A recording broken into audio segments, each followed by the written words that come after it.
There's a good chance that you, listening to this podcast right now, found this podcast through social media.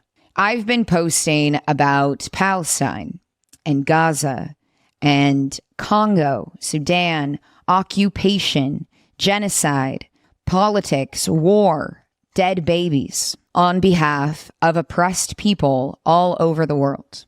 Not my typical stuff. It's sad, it's traumatic, it's horrible, but it's important.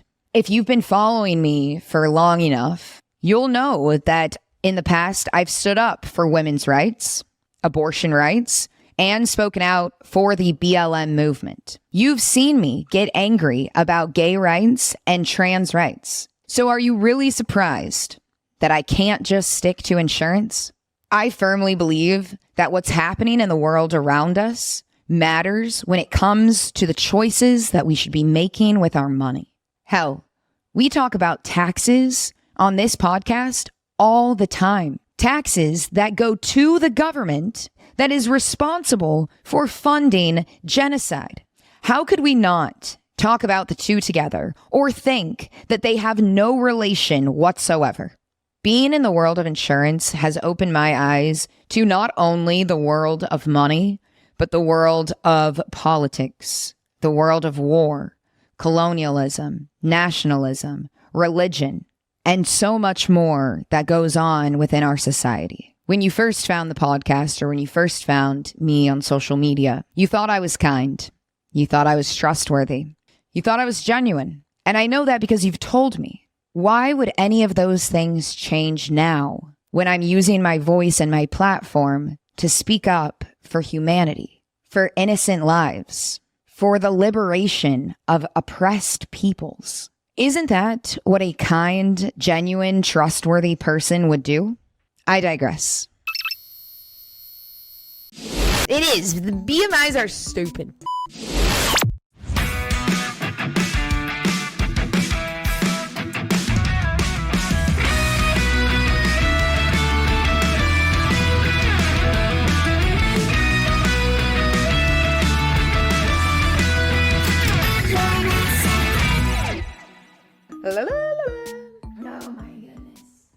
Hello, and welcome to the You're an Asset podcast.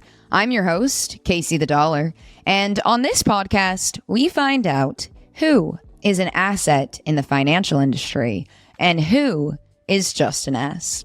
Today's episode is going to be a little bit different than our usually scheduled program because based on the conversations I've had with this person and what they're doing for their community, spoiler alert, I already know that they're an asset. As you know, on this show, we educate and spread awareness about cash value life insurance because it is a way to maintain and grow your wealth. Now, as it turns out, this information is seriously lacking in the BIPOC community. And if you're not familiar with the term BIPOC, it stands for Black, Indigenous, People of Color. So, one of the things we're going to discuss is why financial education is lacking in BIPOC communities and what you and I could do about it.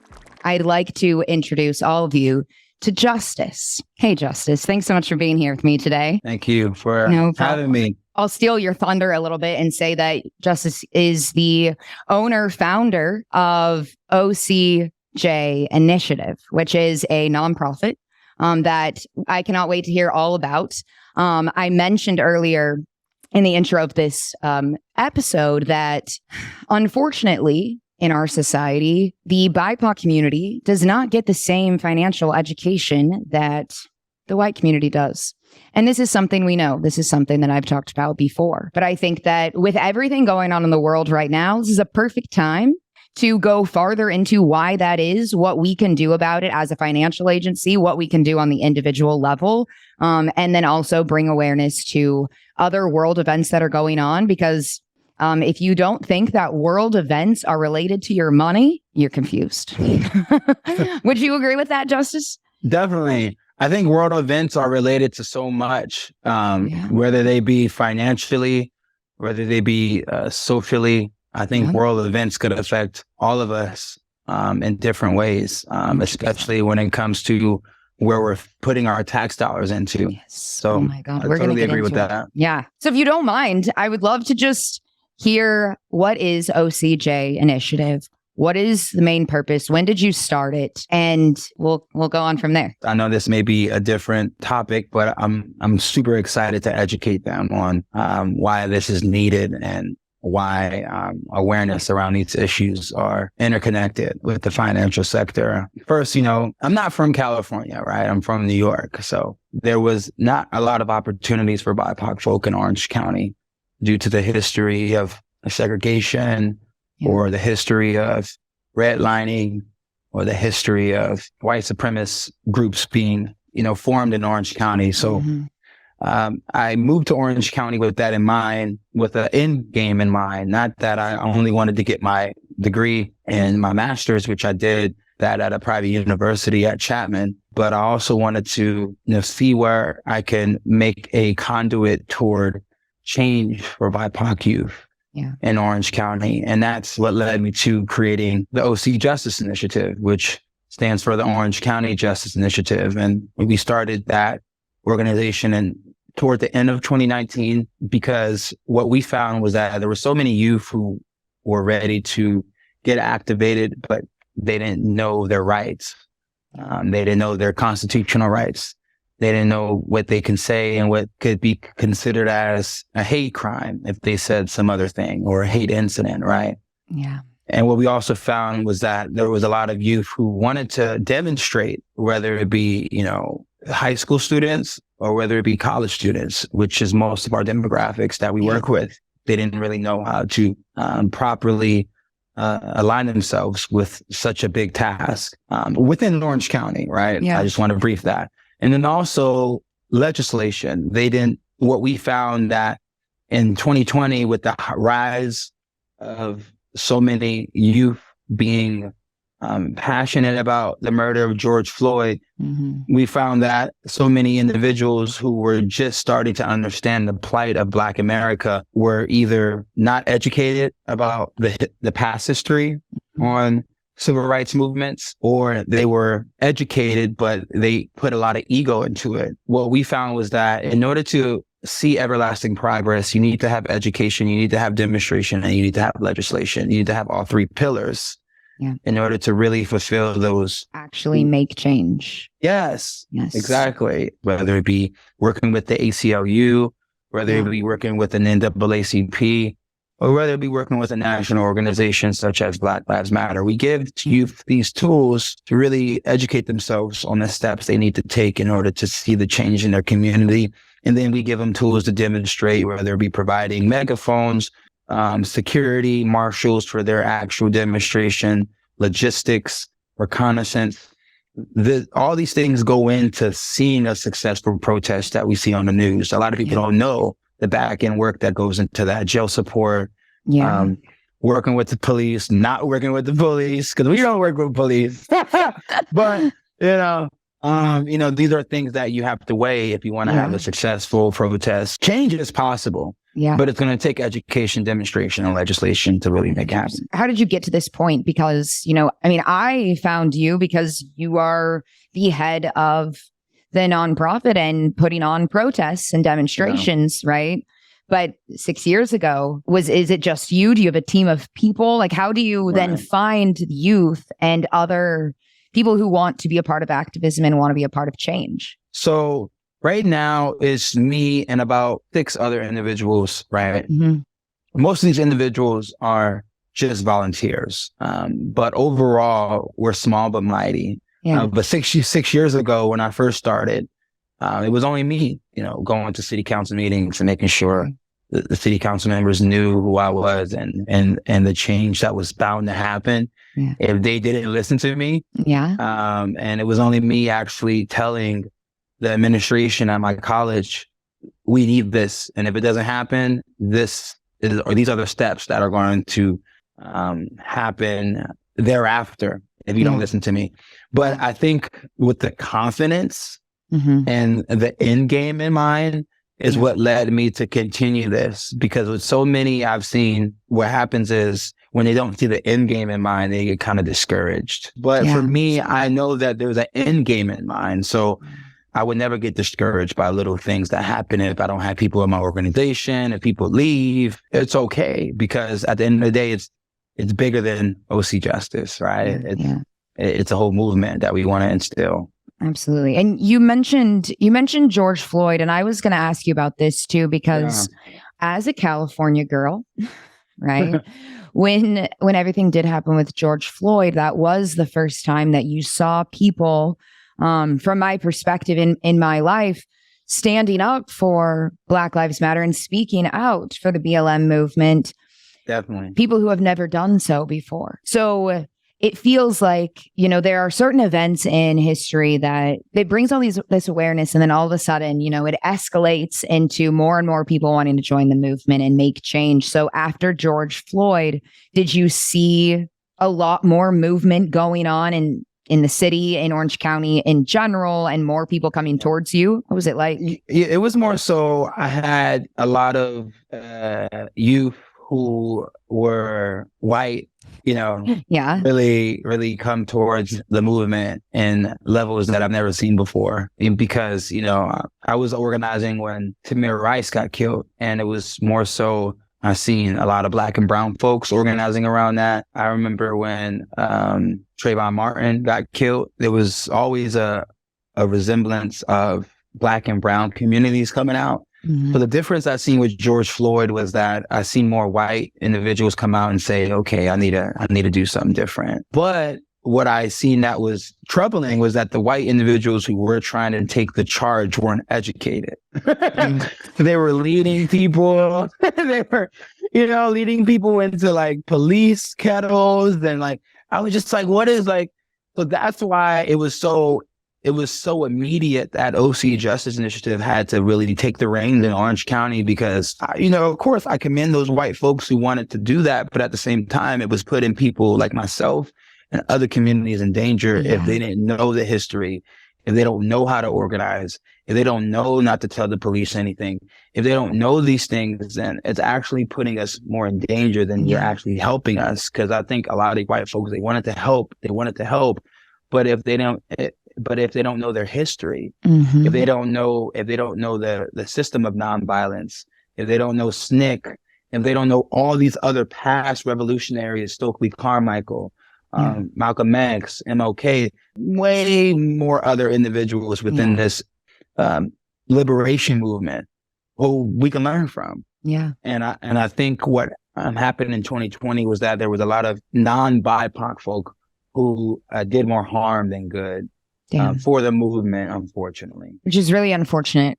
And I'll be honest, I wasn't giving much thought to the BLM movement or to the lives of Black people before George Floyd. But to think that other white people would go and want the credit, take charge of something that is not theirs, right? It is so frustrating as a white person to see this, because this is not my place to shine, which is I hope to do the opposite, right? And I hope to be a person that amplifies voices and does not try to take away, because I don't know. And I will fully admit that I don't know. I've lived a very privileged white life here in California. And, over the years, I've actually tried to tell my white friends how many white supremacists are in Orange County, in Southern California, and they don't believe me. I'm like, you guys, because it's insane. And the people here don't even realize it, and they'll fight you like, no, nobody is like that here. This is California. This is a liberal place. No, it's not. Right. California, by the way, is the only state, not the only state, but one of few only states in the nation that has not officially abolished slavery. If you look at the California Constitution, you will see that if you committed a crime, you are scheduled to be in involuntary servitude to the state of California forever. That's modern day slavery. Yeah. And there are a few states within this nation that has fully abolished slavery within their constitutions. I think one of them, and people please correct me, I think one of them is, I think the state of Maine, to be surprising. right? Surprise, because there's a huge white population in Maine, right? But they have abolished slavery within their constitution, but California hasn't. You know, I was absolutely aware that the prison system is today's new age slavery. 100%. Even though we live in such a quote unquote liberal state, right? Yeah. There's so many things that we don't know. And our organization is equipped to give those tools to BIPOC youth and to non-BIPOC youth, right? Yeah. Whoever want to volunteer and become a part of our organization so they can educate themselves on the system of colonialism, of white supremacy, of imperialism, and how it's a system. It's embedded. It's not just some state or some person. It's actually a system that's interwoven within the fabric. Unfortunately, there are people that do know and are still sitting here like, well, it's insane. As far as, okay, so if we both understand that there's a system here and we're stuck in this system, we need to get new people into office. We need better representatives who speak for the people. We need equality when it comes to our legislation. But how can we get the information out there in an understandable way to anybody who wants to make change or really understand what's going on? How can we get the masses to understand, right? Because that's, I feel like the hardest part is trying to get someone to feel comfortable with you and the information as well. What we do at OC Justice is we try to meet youth where they're at, right? For example, I don't know about you, but when I was 14, 15, 16, I love going skating. I love skating. For the past 2 years, we have successfully created a demonstration called Skate Against Hate, right? So cool. And it's right. And if it's at a skate park, we go to that skate park and we host the whole day of festivities. We even had bands this past year sponsor it, and bands came out and they gave out merch. And they gave out hats, and we actually also highlighted an individual who was killed in 2021. His name was Tyree Nichols. No, not 2021. Excuse me, 2022. He was killed by the Memphis Police Department. And didn't these guys just get off with nothing? Exactly. They just got off recently.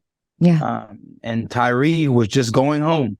He was just going home, and they beat him so badly that his mother couldn't recognize him. Same story like Emmett Till. Right.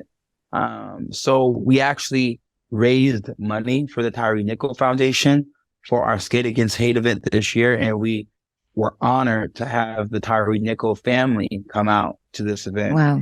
So we highlighted his family, we highlighted the foundation, and we actually had a raffle to give out a free shoe in honor of Tyree Nichols' life and his foundation. So we meet youth where they're at and we educate them, we demonstrate by occupying space, and hopefully, by doing that, we can get other people who are not aware of these issues like Tyree Nichols, like the rise of hate crimes. We get these individuals educated to really act. In regards to getting people to understand that they're in a system, because it's one thing that people don't even know what events that are happening, but then how can you educate about the system? Where do we go to reach the masses if we can't go in person, meet them where they're at? I think one of the things that we do is give people the opportunity to be human.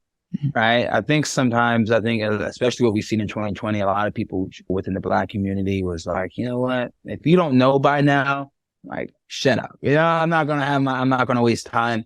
And then you and I had that conversation, before. I think you have to have some compassion. I can vouch for other people within my community not wanting to educate everybody. I get that, but at the same time, if we want to see the liberation that is needed, we need to be able to give some grace and see people as human. Thereafter, having mass speaking platforms. One of them is Clubhouse. I think in 2020, we used Clubhouse as a Amazing. huge medium Okay. to educate people on issues that are surrounding not only our community, but that's going to affect all communities. Yeah.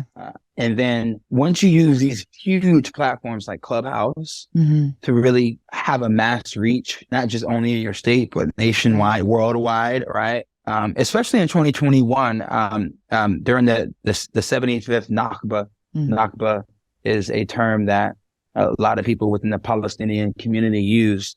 And Nakba is the return of a lot of Palestinians to the land. It's the anniversary of return to the land that is rightfully theirs. During that time in 2021, we used Clubhouse to reach individuals that were in Gaza, in Ramallah, to be able to speak to individuals in America, to educate them on the significance of what we can do as Americans to raise awareness of what's going on. And I mean, I hope me and my small group over here, all of my listeners and people that follow me or support me who listen, before about the insurance, the idea is that you guys were trusting me before. And now I'm using my platform that, yes, like listeners, followers, you guys have given me. And I'm so grateful for it, right? But if I don't use it for good, what good is it? Right. You guys don't want me to do anything good for the community at the same time. You just want me to keep doing that. Like, so my thought process is like, who are these people that don't want to see people that they look up to or respect step out of their comfort zone to say, hey, these people need me. So I'm going to step up. Right. Exactly. And we're all seeing it with celebrities and influencers who are being quiet. We're all seeing it. And so I might just, have an insurance company and a podcast. I'm getting started, but that's what we can do, right? That's what I can do is use my platform to do this. I haven't heard you say anything about like TikTok, and I'm wondering if TikTok is like not the place. The troubling thing with TikTok is that how can we move that action into demonstration? Yeah. I think a lot of content creators on TikTok do a good job of educating people. And that's great. You educate people, and that's awesome. But it doesn't stop there. No.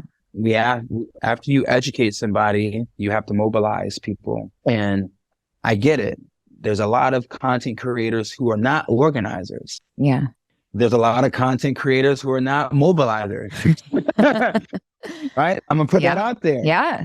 They are only content creators. If you're a content creator, just stay in that lane, because we don't need you to be a mobilizer, or we don't need you to be an organizer. But I think we should really reach out to those content creators who are really skilled at educating people and get them to also direct those people to our platforms so they can say, okay, if you want to get ready to activate and demonstrate, go to a platform like OC Justice Initiative, go to a platform like SoCal Uprising, go to a platform like these. 100%. They should be saying they need to pick a person, right? They need to pick a group. They need to say, all of my people, listen, I am just your educator. Please go follow Jewish Voice for Peace, right? Go follow, OC Justice Initiative, go follow SoCal Uprising, go follow Palestinian Youth Movement, right? And listen to them.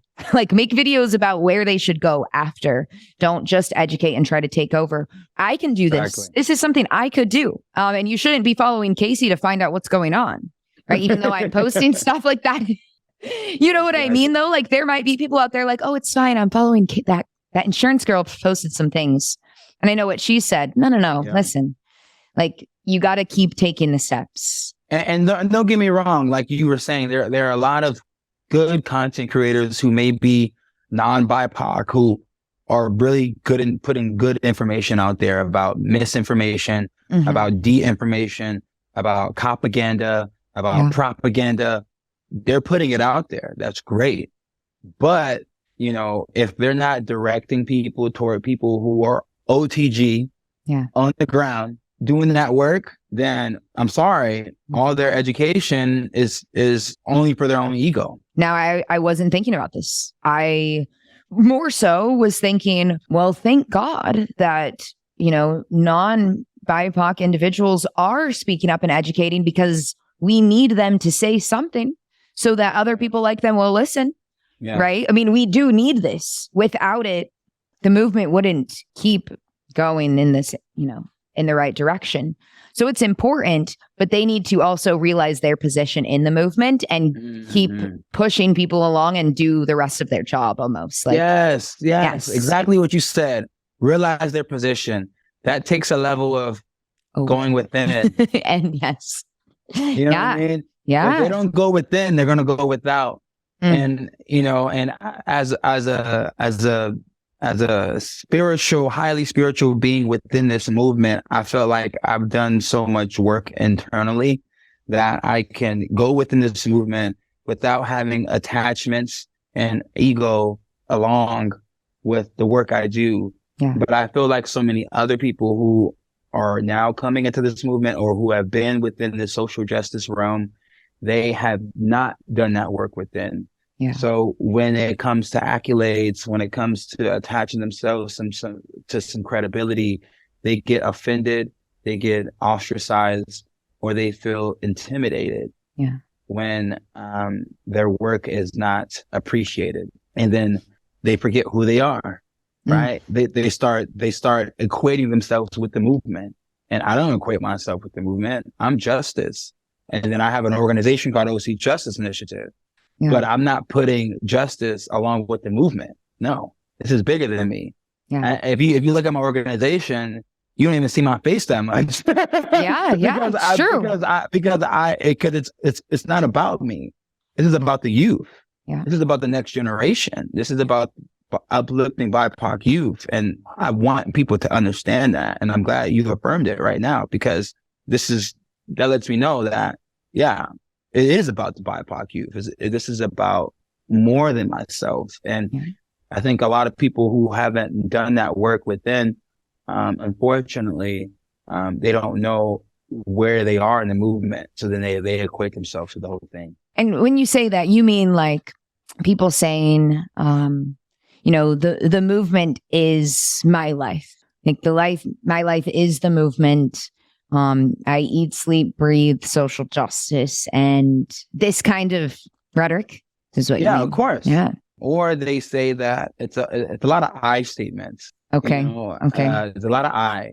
The struggle with using I statements is that you put your ego into it without even thinking about it. Yeah. It's like, I did this, I did that, I handled this, I organized that. And it's not an I thing. Oh, it's not an I thing. When I traveled to China for a while, Casey, I stayed at a nice temple, and it was a Buddhist temple.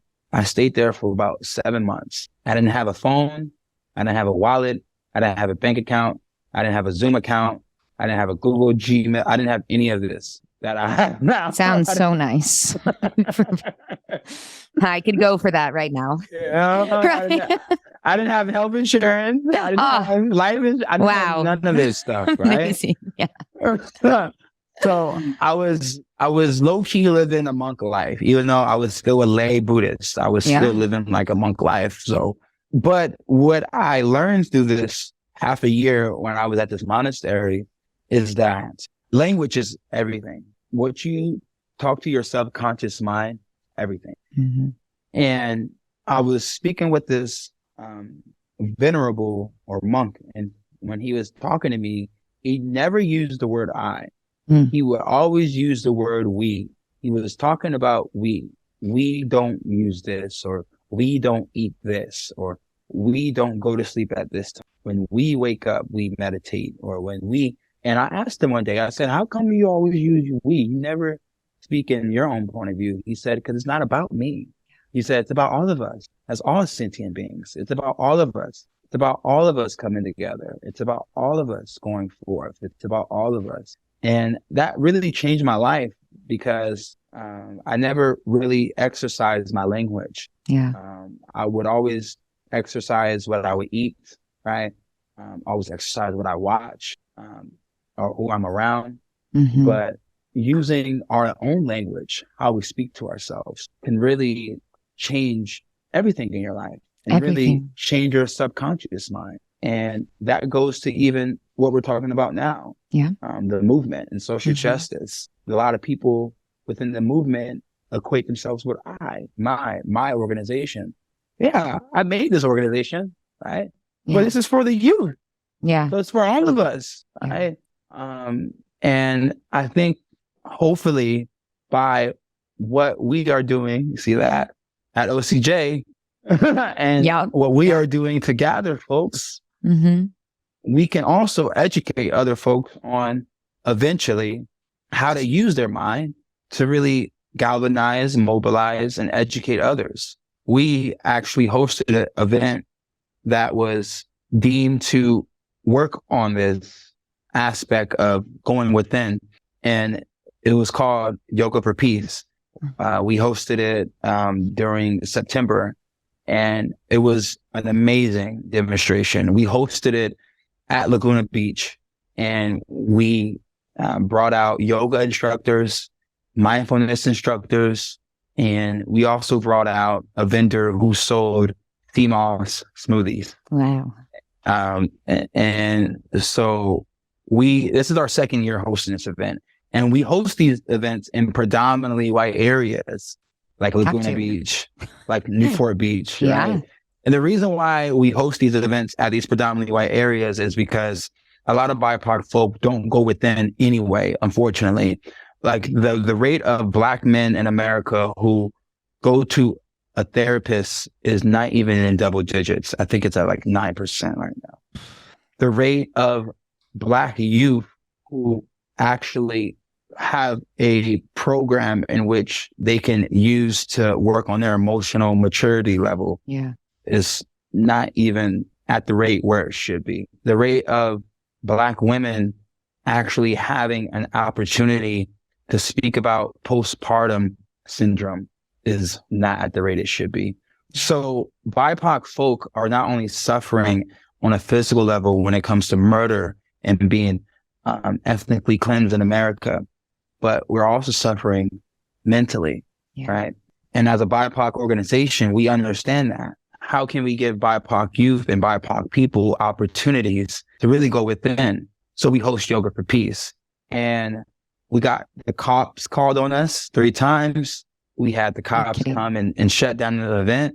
Yeah.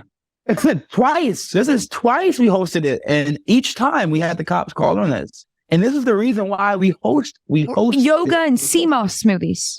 This is like the whitest white people shit ever. You're kidding me. Yeah. It was something that we were expecting, but we didn't know that it was going to be that as soon as we went on the premise, they were going to call the police. So it was something you didn't even get a chance. No, we didn't even get a chance to really carry out the whole event. But that only encourages us to go back again. I was going to say, like, I'm ready to come to the next one. Oh, you said the last one was September, so I missed this one. Because Justice, I'd love to tell you, I told you a bit about, there was an event I went to this last weekend, here in San Diego, where we were on native land, indigenous people's land, which is out in La Jolla in San Diego on the beach. It's gorgeous, of course, and it's their land. It's not our land. But they were out there in support of Palestinians, and we all just gathered on the grass. We were told, bring blankets, bring chairs, bring food to share, water. This one man was literally dressed up as an eagle, right? I mean, there was some incredible performers, things there. I think I sent this one to you, but the idea of getting to show up 10 minutes, 15 minutes from your home at a gathering for the community, right? Where you just get to meet people and talk, and that you're sharing a similar mindset of caring about humanity. Yeah. And I mean, we sat there all day, right? We sat there all day. We brought the dogs, got to meet with people, saw friends from other protests. And I'm just thinking to myself, why are we not doing this already? For nothing, for no reason.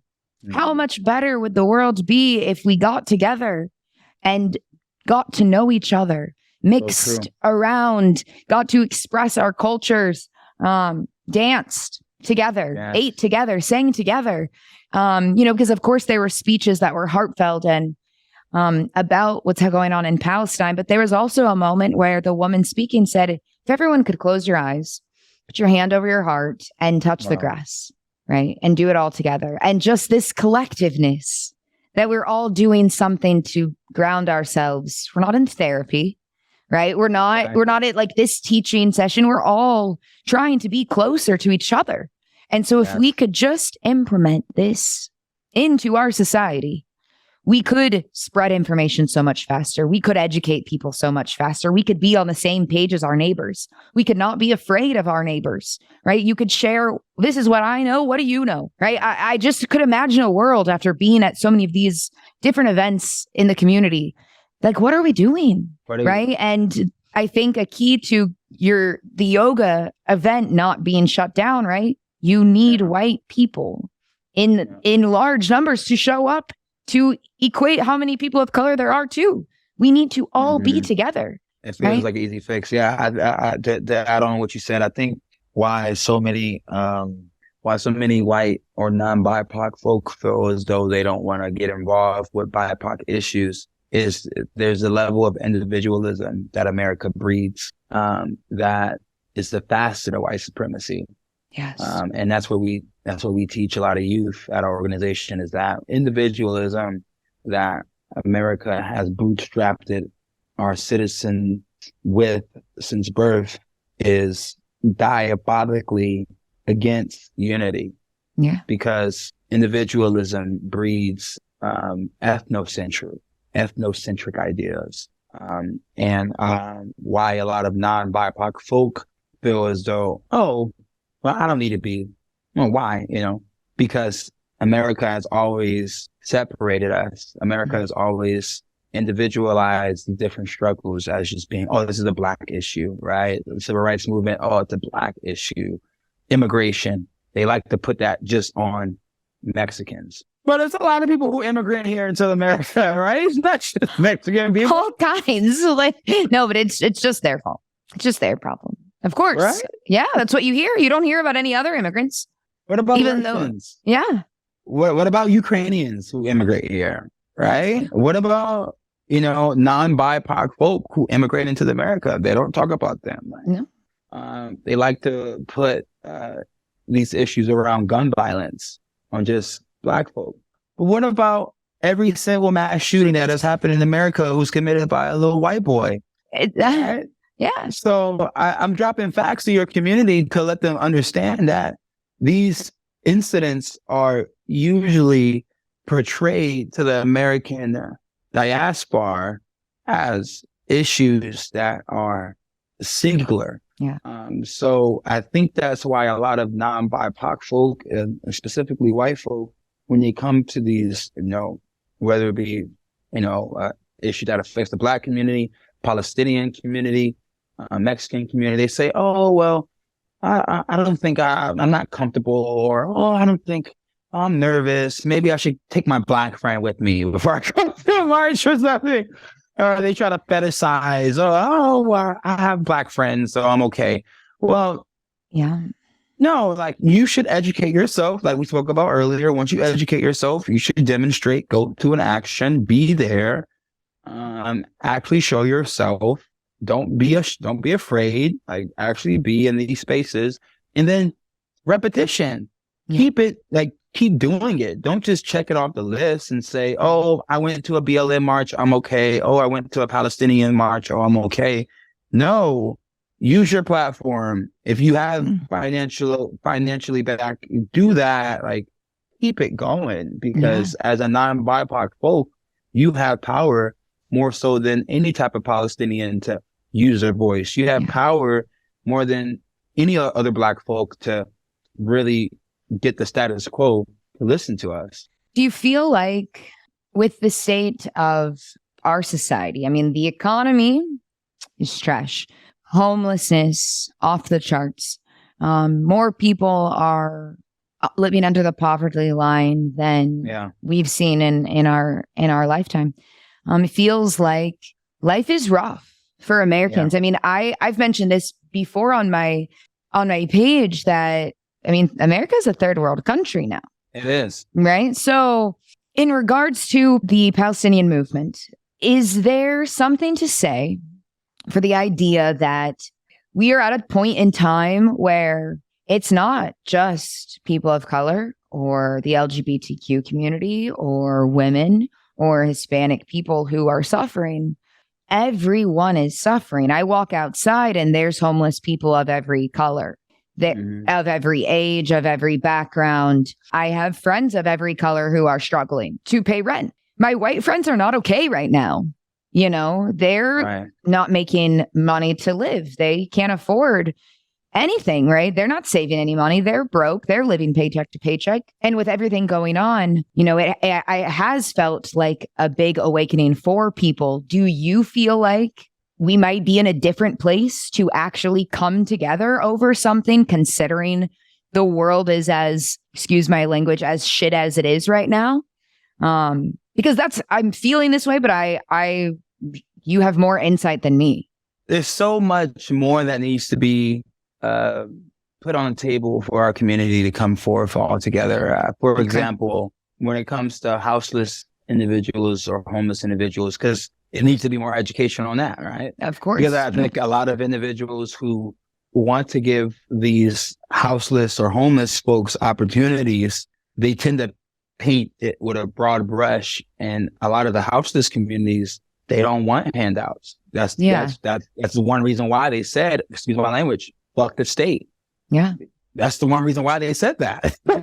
That's the reason why they're houseless, because they don't want any handouts. They don't want to pay taxes. They don't want an address. They don't want none of that, right? Yeah. So there needs to be a conglomerate of folks who come together that may be able to represent the houseless folks, and then people who come together to represent the homeless folks, where they can go to a Congress, they can go to a city, LA County, San Diego County, you know, state government, Sacramento, and say, hey, this is a bill that can address houseless folks and homeless folks, and that can cater to both of their needs, so we can really help the issue that we're seeing on the streets right now, right? Yeah. That doesn't happen because you have so many individuals who don't have compassion, right? Don't have empathy. Yeah. And they say, oh, the houseless? Where are they doing that? No, we don't need that, right? Yeah. So they can never get to the drawing board to really pacify some of the issues within our communities. But then when it comes to seeing so many other people who may not be BIPOC suffer right now with inflation. I mean, it's everything there. We have abortion being taken away. We have the LGBTQ plus community losing their rights, being targeted in our society to be removed from society. You have women dying or being threatened, you know, with jail time for having a natural miscarriage. Gosh, to solve everything is going to take so much time, of course. But I just wonder if the anger or the frustration is like it's never been before, like that there is enough of it to allow for momentum in the right direction, because so many people are affected in all kinds of different ways, whether they're unhoused, whether they're part of the LGBTQ community, whether they're 16 and pregnant, whether they're, you know, living in Section 8 housing, all kinds of things. Like there's so many, every single group of people other than the top 3%, the top 10%, everyone else is being fucked right now. And then you have what's happening in Palestine and people going, wait a second, right? So is there enough anger in society right now, or enough people facing their own struggles that maybe will have enough emotion behind the movement if the everything else comes together? Or have you felt like people were angry before and it didn't go anywhere? Yeah, people were angry before. Okay. And it didn't go anywhere. You know, that's why I have my doubts, because and was it like George Floyd? Justice, I don't mean to interrupt you, for George Floyd. Right. It was nothing changed. 2020, also during Ferguson. I mean, Flint, Michigan hasn't had clean water for how many years now? And that's in America, and no one does anything. Nobody does anything. Mississippi last year didn't have clean water. Isn't there a chemical leak in Ohio? Exactly. In the air? No one's doing anything. Exactly. So like, what happens, right? I mean, we're pushing for a free Palestine, Right. and we're pushing for equality. We're pushing for our tax dollars to be spent on Americans. Mhm. What do you think that we have to do? Me personally, I spoke to a comrade last year about this, and they were with a organization that they give workers and individuals who want to strike opportunity, financial backing. They give them financial backing. Wow. As you and I know, if you want to strike and you don't want to go to work, you're going to need some financial backing to do that. So this organization does that. They give them financial backing. And then they give them tools to continue that momentum. Okay. But the issue is there are not a lot of organizations like that who want to continue to give these people financial things. Yeah. You see what I'm saying? Yes. There's only a few within the nation that will be able to do that, because 60% of Americans are living paycheck to paycheck, Casey. Yeah. Like, people are going to have to get angrier and poorer and to actually do something. There's going to have to be I don't want to scare people, but there's going to have to be sort of what we see on January 6th at the Capitol, but there's going to have to be that times 20. Not just a bunch of old white folks that are angry young at January 6th, but it's going to have to be young folks. It's going to have to be BIPOC folks. It's going to have to be white folks. It's going to have to be that times 20 without the guns, and all of this, exactly. It's not, we're no tactical military. We're okay. We're just the people. We're okay. Yeah. Just the people. And until we see that, unfortunately, I don't think a lot of people are going to wake up to what we're going to be witness to within the next 4 years. The next 4 years. So since you said that, I did hear that Colorado is now the first state to say that they will not accept Donald Trump on the ballot for 2024. But are you concerned about the presidency, like the election next year? And what does OC Justice Initiative plan to do in regards to presidential election? Are you lifting up somebody other than somebody from the two-party system? Yeah, it's a great question. I got my degree in political science. Perfect. Right. And then I got my master's in international relations. So when it comes to speaking about politics, it's like I'm a big time nerd. Oh, okay. Speak about this all the time. And Donald Trump is, I don't even know why I call him by his name. I don't know. Orange Man. Orange Man is accurate. Orange Man is, he's projected to be the Republican front runner for 2024. And I do think he may win. Now, say that. Oh my God. Yeah, I do think he may win. I do think he may win. And the reason why I say that is because a lot of people are not going to vote, unfortunately, this election. And I'm just saying that because I'm on the ground a lot. I'm hearing a lot of people I organize with. I'm hearing a lot of the youth that I'm in touch with, whether it be our interns or people we have on campus.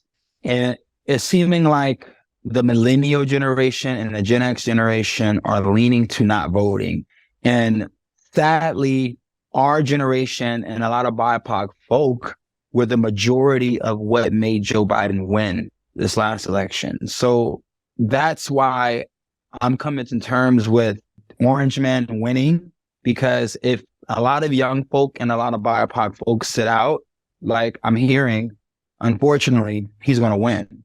And I think that is the fault of the Democratic Party. They 100%. Have not been doing a great job, right? So I'm not, the only people I'm going to blame is the Democrats if Trump wins, because they haven't been doing a good job for any of these issues that you and I have been speaking about. When it comes to Palestine, they gave another $8 billion to the IOF. And in the state of Israel, they have also not did a good job with what's going on our southern border. They actually they're actually building a bigger wall than Trump wanted. Biden just approved of another, I think, almost 600 million at the southern border in Texas to to Well, and that's not even, we haven't more. even talked about Cop City. Exactly. Thank you. That's why you and I think that's another subject that I was going to go on that. Well, because if Trump wins, Justice, I don't mean to interrupt you, but if Trump wins, the idea is this Project 2025 will turn America into a Christian national militarized state. Yes. And one of the first things that's going to happen that Trump put into place in 2020 is that 50,000 federal employees removed and replaced by MAGA loyalists so that they can infiltrate the system from within to do whatever they want. It's something that he's done before, though, and now he's not even trying to hide it, though. It's just like, here, guys, these are all my evil plans. You want to read it? Like, and everyone just like, sure, yeah, okay. We know that it's going to take more so, not just mobilization, but it's going to take organization to really get the youth to turn out to vote this coming election cycle. And we're doing that right now, actually, to answer your question. Okay. We're hosting Know Your Rights camps on campus. It's just this past year, we actually worked with the Know Your Rights camp. They're Colin Kaepernick's organization.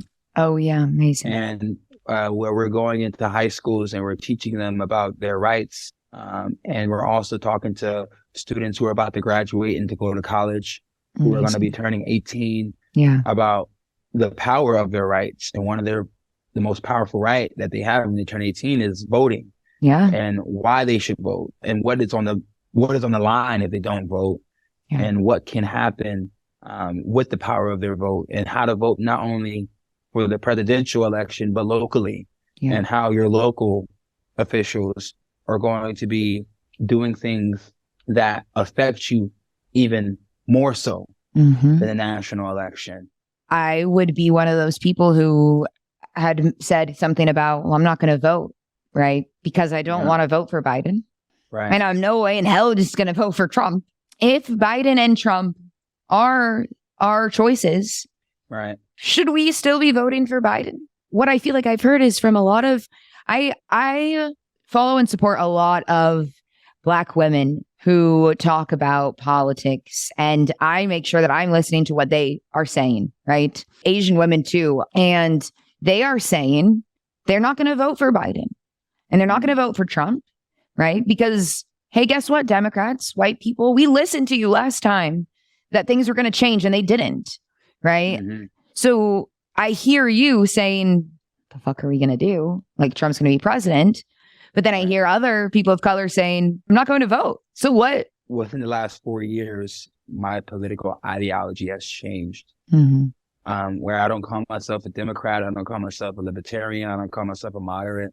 Yeah. I call myself a human rights advocate. That's what I call myself. Yes. Yeah. I'm just for human rights. I truly feel as though we need a new party. Yeah. The parties that we have right now do not speak to our interests. No. Will never speak to our interests. No. Unfortunately, no matter what skin color they are. Nope. We as the people have to come together and demand that there be a constitutional convention to ratify the Constitution. So there is less power on the Democrats and the Republicans. Yeah. And there could be more of a third party option within the Constitution so that when individuals want to run for office, they're able to be on the ballot. It's not just like, oh, they have money in the Democrats. Oh, we have a Republican convention. And then there you go. They have the nomination. No, there needs to be delegates for other people who want to run and they don't adhere to both parties. Yeah. What about that? And I know Dr. Cornel West is running, but even as an independent, I don't think he'll get the nomination, unfortunately, because you have Democrats and Republicans. It's so hard to break. It's so hard to break. And it's also when you vote for these individuals who may not be on the side of the huge conglomerates, I know a lot of people feel as though, well, how is my vote going to be counted anyway? Because they're not going to win the nomination. Yeah. So many things. If you don't want to vote, then I urge any individual to, build a coalition of folks within your community who's frustrated about what we see right now and get with local officials who know how to research the Constitution within their state. And then each state has to hold a conference to be able to prove that, go to the federal government to have a constitutional convention and to have an amendment. And if we can do that, if each state can do that, then we can start to change our political landscape. Yeah. And that could be really big for the next generation. I'm imagining, in California alone, right? Every year we send $630,000 to Israel from our taxes, just California. And that could change based on who has power in our state. And we have the power to decide who is sitting in those seats, right? That is why this is important, because that's over $500,000 that could be sent to fix the road, to provide childcare, to help unhoused people, to do something. $600,000 is a lot of money every single year. That is our money that is not helping our people. This is why this is important, no matter who you are, right? And it's the same in every state. And our representatives are not going to change unless we start paying attention. I wanted to ask you something. We could talk forever. Is there something that OC Justice Initiative has accomplished that is something that you're the most proud of? I am most proud to still be here and be confident and to speak my word and know that at the end of the day, I'm doing this for the next generation and for others like myself who couldn't do it. It's incredible. What you're doing is incredible. I'm honored to know you, to get to hopefully continue to build a relationship in so many other ways. This is just the start. I'm wearing a keffiyeh this whole episode, and I just want to tell you a really nice story because, the keffiyeh for the Palestinians, there is a chance that someone will call you something like a terrorist because you're wearing a keffiyeh, right? Mm-hmm. And I have not been in the mood to go out to eat, do anything. But this last weekend, if I'm going to go out and get some food, I'm going to wear the keffiyeh. I'm going to go out downtown. I'm going to have it on, right? It's the least that I could do is just like, if I'm not screaming free Palestine, I'll wear it on my body, right? And no one said anything to me. Nothing good, nothing bad, until I'm walking home and I'm a block away from my apartment. I have it on, right? And I notice to the left, there's a car parked, stopped in the street. And it's a busy downtown road. And I look over and the guy, I kid you not, is hanging out the window like this with peace signs. And I see him and I do peace signs and I say, free Palestine. And he goes, free Palestine. So then I say it back and he says it. I got the chills just talking about it because I couldn't believe that he saw the keffiyeh somewhere downtown. He literally stopped his car in the street to stare at me and didn't honk his horn. He wasn't trying to get my attention. He was just like, why are you wearing that? And if you're wearing it, why I think you're wearing it, please say hi to me. Please. Just that human connection of I see you. I see you and I'm going to wear something to tell you that if I can't shout and scream and protest, I see you. And it was a big deal to me. It made me want to not leave the house without it. Right. Just to make one person feel like there's somebody else who cares. Right. I mean, and if we have to start on this individual level, all of us, we have to start on this basic individual person to person level. True. There's some hope. Wow. I'm really glad you share that story because I have a friend and she's white and I was talking to her. I actually gave her a keffiyeh and all the keffiyeh that I have ever had in my life were given to me. Oh, and amazing. That's an honor, right? Yeah. It's an honor. They were given to me by a Palestinian, so it's an honor, right? So I keep them dear to me, but for this individual, I felt like they never felt the significance of the need to be speaking about an issue, and they wanted to speak about an issue and they wanted to advocate for it. Yeah. So I told them, you're doing so beautifully. I was like, if you don't say it or you're not talking about it, at least wear something to show that you want to advocate for this? And I gave them this kofia, and they asked me, well, I'm white. Why should I wear it? And I said, you should wear it because you're human. Yeah. And once you wear it, you are going to signify that everybody who is going through a genocide in Gaza, within the West Bank and other occupied territories are human. And for any human that sees you wear that, you're going to humanize them. And I kid you not, Casey, the next day she calls me in tears and she's like, Justice, I had 6 people come up to me and cry and hug me, and they were all Palestinians. And as a white person, it changed my life because I've never had a community come up to me and embrace me. She's like, at first, I thought they were going to beat me up for wearing it because I was a white girl, but they actually embraced me. They offered me dinner. They wanted to take me to their house, and because I humanized them. Yeah. And that's all that we're asking for, is for people to humanize us. We're not just numbers. We're not just statistics. We're actually humans. So I'm really glad you brought that up. Amazing. And if for anybody listening, there are things that you can do that even if, you're not shouting and screaming, the world will know your intentions, right? And if that's how you start, let it start slow. Anything that you do to bring awareness to the movement matters. Anything. Justice, is there anything that you want to add? Last message to everyone here. Just educate yourself. Follow individuals who are on the ground, on the front lines, who are witnessing atrocities happen. Share it. Don't just like it.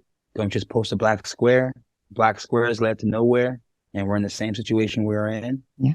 So share it. Speak to your family members. Educate your family members before you educate others, and then go outside.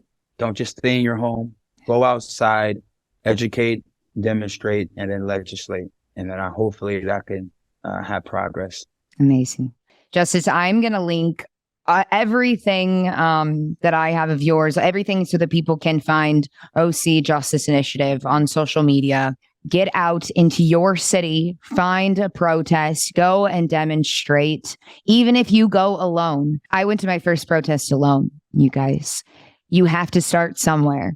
If you want to chat with me about my experience, if you're feeling nervous, please reach out to me. I would love to talk to you. If you live in California and you want to get connected with us down here in Southern California to go to protests, to meet up, please reach out to me. I would love to hear from anyone here in California who wants to be part of the movement and doesn't know who to talk to about it. I would be honored to hear from you in regards to this. And I guess we will end it there, my friend. Justice, it again has been a pleasure. Thank you so much for being here. I cannot wait to continue our relationship, and this will not be the last time you and I do some collaborating in regards to trying to stand up for humanity, my friend. This has been the You're an Asset podcast. This was a very special episode with the founder of OC Justice Initiative, and I thank you all for listening. I'll see you next week. Bye.